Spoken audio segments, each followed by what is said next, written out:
battle in the Aegean Sea in 280 BC. Won't read all the details, takes a lot of time. But Cyrenius had Lycamus ready his fleet and set out to meet this other guy in battle. In his navy, ships were sent from Heraclea to Pontus, some of 6, some of 5 tiers of oars, rows of oars. These kinds of ships were called Aphracta. The largest ship of all had 8 tiers of oars and was called the Leontifera. She was admired by all for her large size and exquisite construction. In her were 100 oars per tier, so that on each side there were 800 rowers, which made 1,600 rowers on the ship.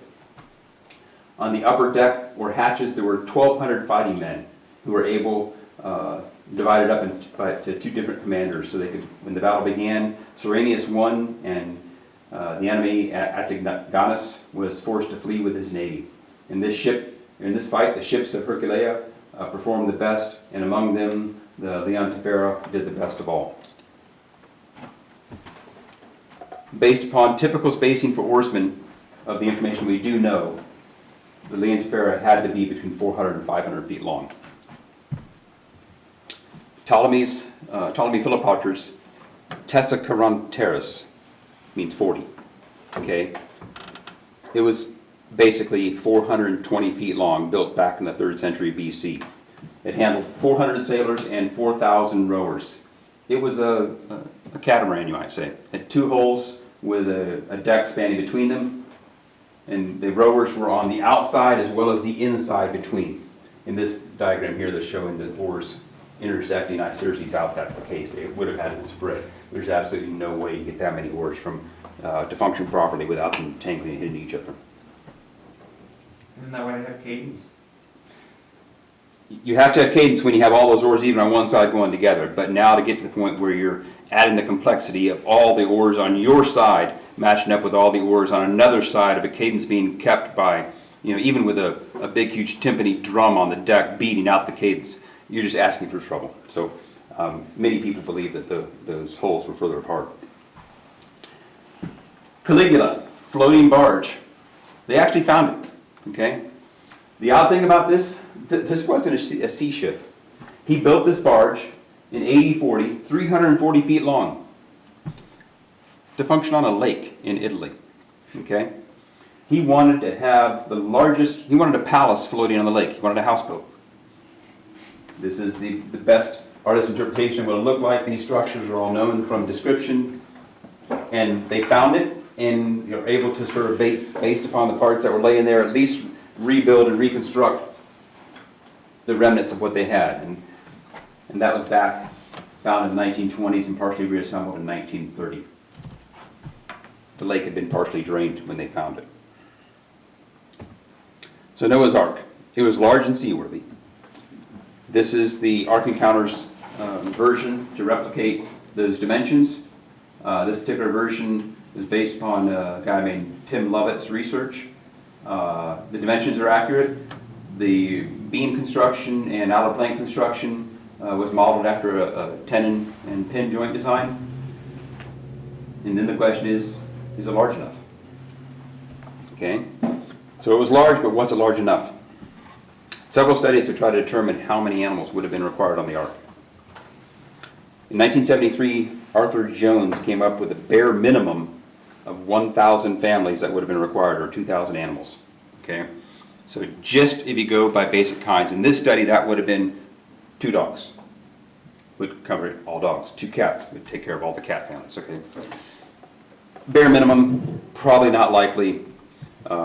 So the question is, let's go up to higher estimates and see what a high-end number might be. In 1996, John Woodmarap took the route of calculating the maximum number that might be required if you go not from the kind or the species down, but go down to the families. And he also decided to calculate the needed food that would be required, and he went ahead and made the assumption that the water would be required. Okay, and he also used the smaller cubit. So he went as conservative as possible, assuming the smaller ship, a variety spacing of animals that would have been the maximum numbers you could ever come up with to see if it would fit, and then he included food and water. In doing that, he came up with just under 8,000 kinds of animals would be needed to fit the ark. So that'd be 16,000 animals in all. He also took into account throwing in the additional quantity of clean animals that God took on board, 7 clean versus 2. So there were a couple breeds, a couple kinds of animals that there were more than 2 on the ark. He used the genus level to calculate most of the kinds, so instead of 1 dog kind, 10 dog kinds, I thought it was 7. But even with the smaller ark, he determined that only 46.8% of the actual space in the ark was needed for this many animals. He then calculated the food amount. 16.3% of the ark was needed for food, and 9.4% of the ark was needed for water. So that comes up with only 72.5% of the small ark was really required to put enough animals on the ark to cover what the Bible says happened. Actual numbers would probably be somewhere between that 2016.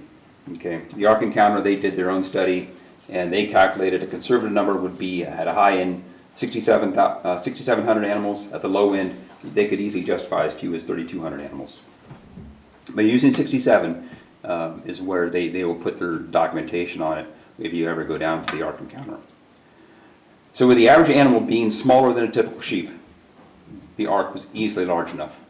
Okay, and that takes into account you don't need to take an adult elephant, you can take baby elephants, things like that. For the average animal, some were larger.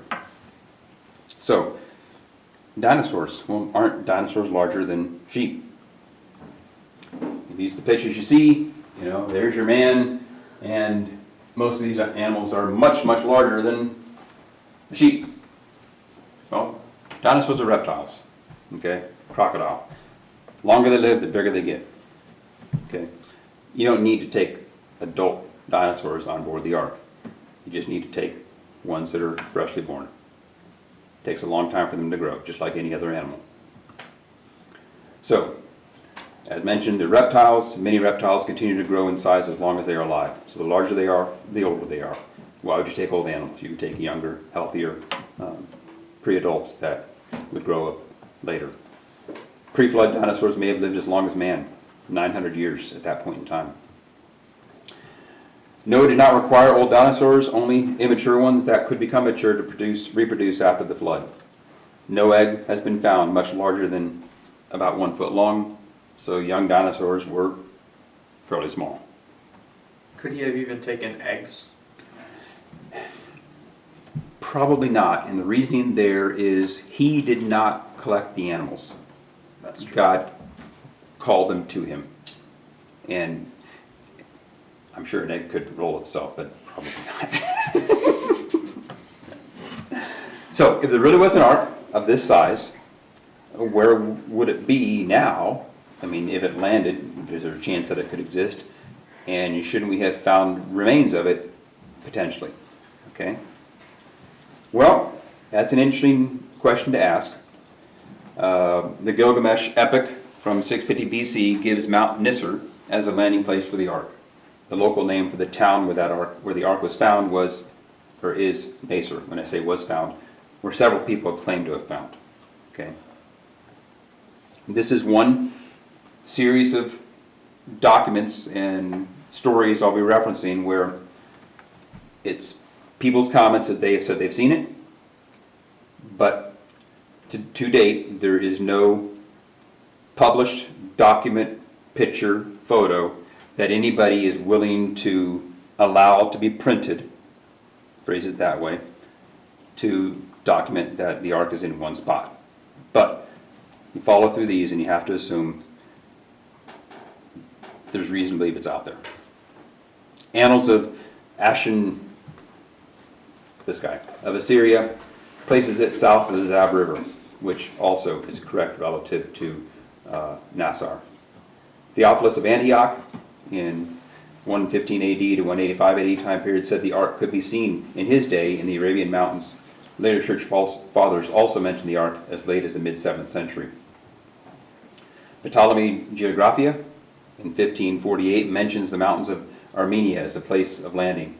So does the traveler Nicholas de Nicaea from 1558. 1856, 3 British scientists and 2 Armenian guides climbed Mount Ararat to prove the Ark did not exist. Years later, one of the guides and one of the scientists finally reported that they had seen it, but the scientists had threatened the guides with death if they told anyone. In 1876, Sir James Bryce, a noted British scholar, climbed Mount Ararat and found a piece of hand-tooled wood at the 13,000-foot level that he believed belonged to the Ark.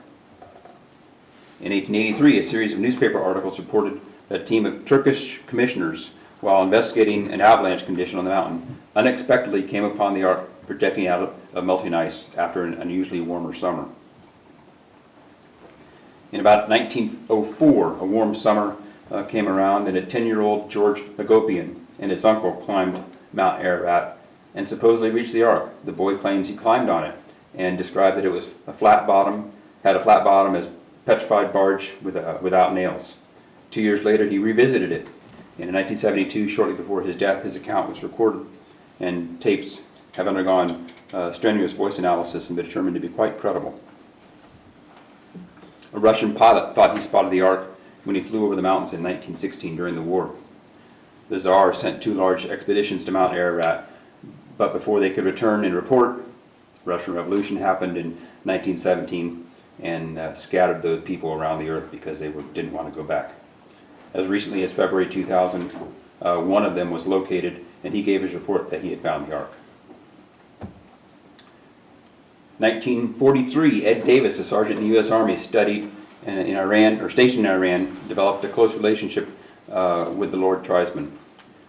Davis claims that they had artifacts from the Ark: a cage, door, a latch, a metal hammer, dried beans, things of that sort.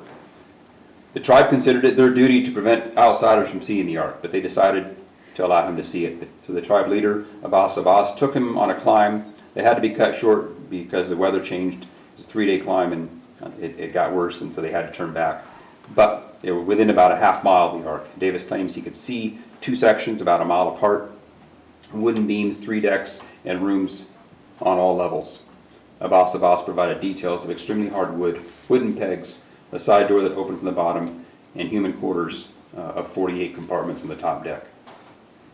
In 1985, 86, and 89, Davis underwent extensive questioning and even passed a lie detector test. 1953, George Green, an oil geologist, took several photos of the Ark from a helicopter. Upon his return to the U.S., he tried to get funding for a ground expedition with no luck. Finally, he went to South America, where he was killed, and his pictures have not been located since. But more than 30 people have given sworn statements that the photos clearly show the Ark protruding from melting ice on the edge of a precipice. That's the break for this session. We'll pick up later and try to decipher